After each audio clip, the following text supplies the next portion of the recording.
سيدي أبا القاسم، يا رسول الله، يا حبيب الله، روحي بحبك في الضياء تهيم، والشوق مني في هواك عظيم. روحي بحبك في الضياء تهيم، والشوق مني في هواك عظيم. والقلب مسرور، القلب مسرور بذكر محمد، القلب مسرور بذكر محمد، في ذكره نور وفيه نعيم. روحي بحبك في الضياء تهيم، والشوق مني في هواك عظيم. والقلب مسرور، القلب مسرور بذكر محمد، في ذكره نور وفيه نعيم. صلى عليك الله يا علم الهدى. ما هبت النسائم وما لاحت على الايك الحمائم. اراد الامام ان يختبر ايمانها فقال لها: يا عجوز، ما الدليل على وجود الله؟ فنظرت العجوز الى ابي حنيفة وقالت: يا هذا، ان الاثر يدل على المسير، وان البعرة تدل على البعير. سماوات ذات ابراج، وارض ذات فجاج، وبحار ذات امواج. الا يكفي كل هذا على وجود العليم الخبير؟ الا يكفي كل هذا على وجود الحكيم الخبير؟ انظر لتلك الشجرة ذات الغصون النضرة، كيف نمت من حبة وكيف صارت شجرة. فانظر وقل: من ذا الذي يخرج منها الثمرة؟ ذاك هو الله الذي انعمه منهمرة، ذو حكمة بالغة وقدرة مقتدرة. انظر الى الليل، فمن اوجد فيه قمرا وزانه بانجم كالدرر المنتثرة؟ ذاك هو الله الذي انعمه منهمرة، ذو حكمة بالغة وقدرة مقتدرة. انظر الى المرء وقل: من شق فيه بصره؟ من شق فيه بصره؟ من ذا الذي جهزه بقوة مفتشرة؟ انظر الى الشمس التي جدوتها مستعرة، فيها ضياء وبها حرارة منتشرة. من ذا الذي اوجدها في جو مثل الشرارة؟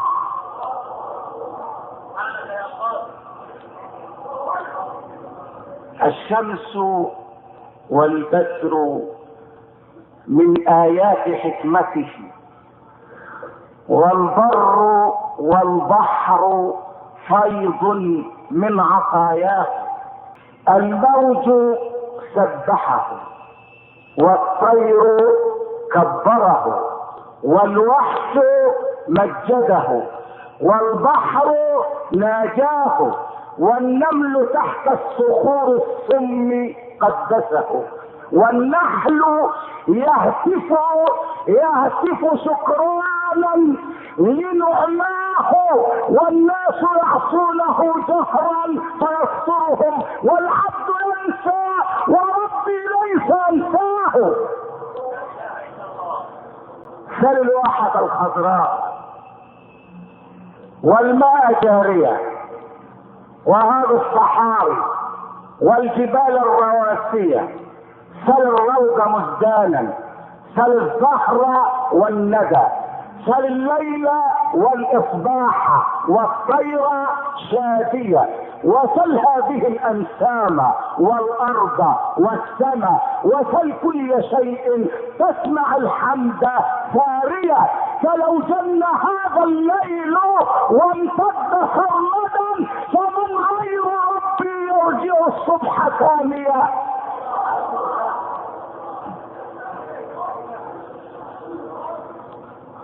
لو جن هذا الليل،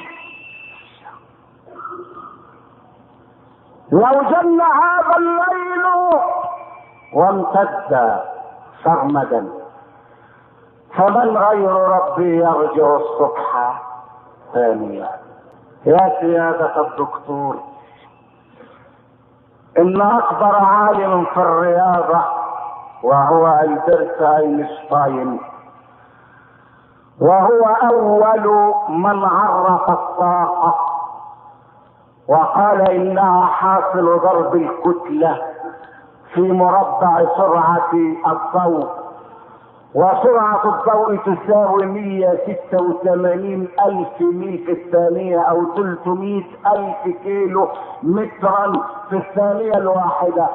هذه العقلية الرياضية عندما مات أينشتاين وهو على فراش الموت قال يكفيني أنني استفدت من علمي هذا شيئا واحدا. قالوا له وما هو أيها البروفيسور؟ فقال يكفيني أنني استفدت من علمي هذا أن للكون إلها واحدا حكيما عليما، وفي الأرض آيات للموقنين وفي أنفسكم أفلا تبصرون. سبحان الذي خلق الأزواج كلها، سبحان الذي خلق الأزواج كلها، خلق أرضا وسماء، وفي عالم النبات خلق الخلايا مذكرة ومؤنثة، وفي عالم الإنسان خلق الخلايا مذكرة ومؤنثة، وفي عالم الجماد خلق الذرة سالبة وموجبة، الكترونات ونواة، والكترونات تدور حول النواة، الكترونات عبارة عن كهارب سالبة، وداخل النواة توجد الجسيمات الموجبة. هذه زوجية وتلك زوجية، النبات زوجان والإنسان زوجان والكون زوجان والجماد زوجان، أما الواحد الذي لا زوج له فهو الواحد.